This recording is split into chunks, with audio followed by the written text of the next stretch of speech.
Um levantamento da Fiocruz aponta o crescimento da ocupação de leitos de UTI para a Covid-19 em 10 capitais brasileiras.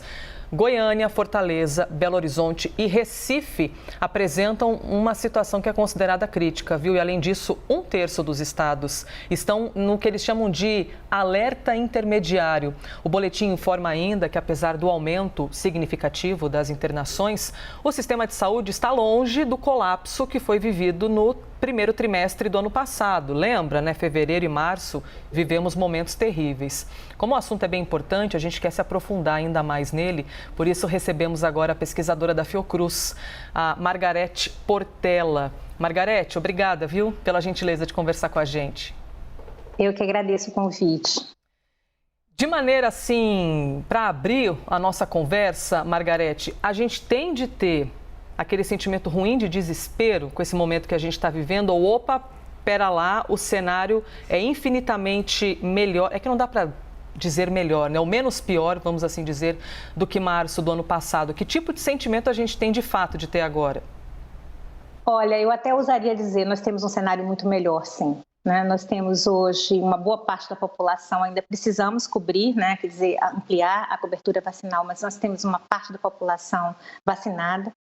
A vacinação está fazendo diferença, quer dizer, algumas estatísticas já disponíveis mostram um nível de hospitalização muito menor entre aqueles que já receberam o reforço, especialmente, menor entre aqueles que têm um esquema vacinal completo, quer dizer, com as duas doses ou a dose única de Janssen, né? E realmente um nível de hospitalização e óbitos maior entre aqueles não vacinados. Então, assim, a gente precisa ampliar.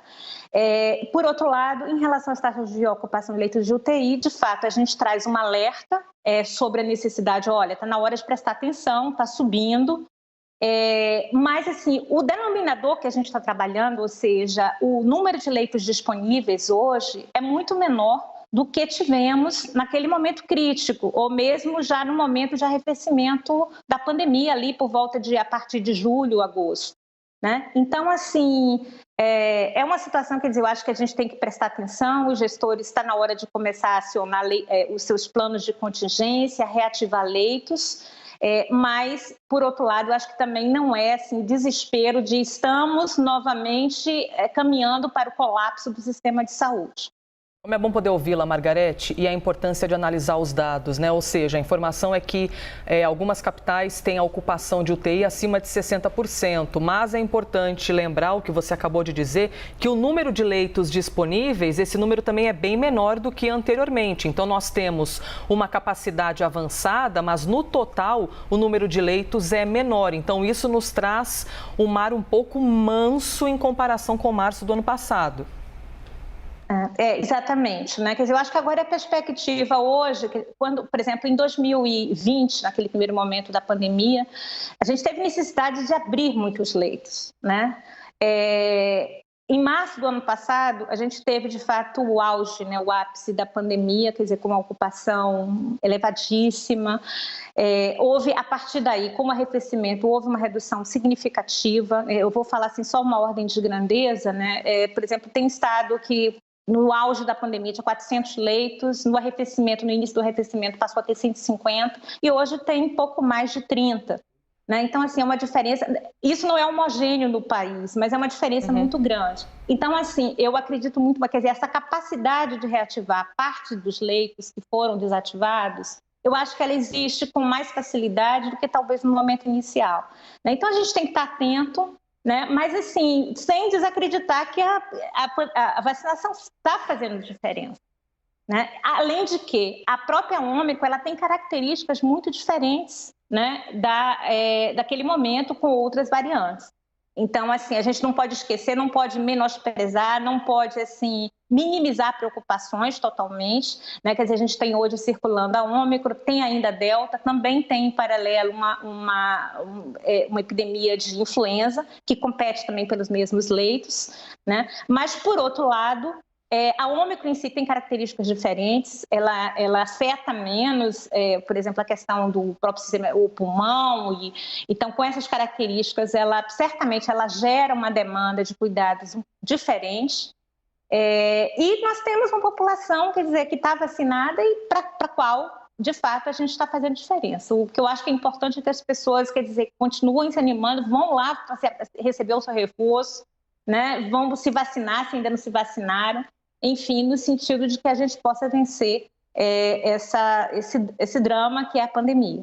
Pois é interessante você citar essa questão dos sintomas. Muitos pesquisadores, inclusive médicos na linha de frente, médicos intensivistas, eles têm ressaltado muito essa questão das diferenças de alguns sintomas, de alguns efeitos, por exemplo, nas lesões de pulmão, que eles têm podido observar, assim, brevemente, que agora com a Ômicron, lesão no pulmão tem aparecido menos do que com a variante Delta. É claro que isso não diminui a preocupação de quem pega a doença, mas são detalhes muito importantes de serem considerados, não é, Margarete? E quando a gente observa a questão da transmissibilidade, eu queria te ouvir sobre isso também. Por quê? Eu lembro que quando a Delta apareceu, as manchetes eram assim, foi revelada a informação de que é altíssima a transmissibilidade, mas ela é menos letal.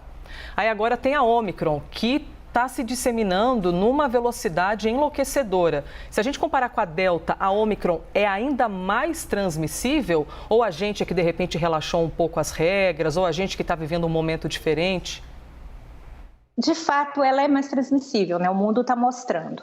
Agora, em paralelo, também a gente não pode menosprezar o que você falou, né? Eu acho que a gente está mais relaxado, né? Na medida que houve um arrefecimento ali no segundo semestre, principalmente no final do ano, as pessoas pararam de usar máscara, né, de ter determinados cuidados, o distanciamento físico quase que é ignorado. Enfim, então, assim, eu acho que é muito importante também chamar atenção. A gente está com uma variante altamente transmissível, ela é menos... Ela gera, vamos dizer assim, manifestações menos graves, né? Quer dizer, eu acho que todo mundo, pelo menos essa é a minha experiência pessoal, nunca conheci tanta gente simultaneamente com Covid, né? Em nenhum momento da pandemia eu tive tantas pessoas conhecidas com Covid, mas com formas muito leves, né? Sendo cuidadas, simplesmente fazendo seu distanciamento, se isolando durante alguns dias. Agora, ela é muito transmissível, e na medida que é muito transmissível e você vai ter um volume muito grande de casos, mesmo uma proporção pequena de casos graves, em pessoas mais vulneráveis, comumente, né? Isso pode ser um número absoluto importante. Então, assim, a gente tem que ter cuidado e a gente tem que voltar aí a se preocupar com essas medidas de prevenção coletiva, né? O uso de máscaras, máscaras de boa qualidade, a questão do distanciamento físico, também, quer dizer, a questão da higiene das mãos. Então, assim, são algumas preocupações que eu acho que devem ser mantidas, o próprio passaporte vacinal em locais públicos. Então, assim, são preocupações que eu acho que são muito importantes para, de alguma forma, também controlar a pandemia. Não é só pensar vamos resolver as consequências, não, mas eu acho que a gente tem que controlar e evitar, né, de fato, quer dizer, esse crescimento e o surgimento de muitos casos graves que decorrerão, né, que acontecerão se por acaso a gente tiver um volume muito grande de casos. Margarete, sempre muito esclarecedor poder ouvi-la, viu? Ouvir todo o seu conhecimento, seu gabarito no assunto. Obrigada por mais uma vez vir aqui, mesmo que à distância, na CNN Brasil para nos dar uma entrevista. Bom dia. Muito obrigada e bom dia.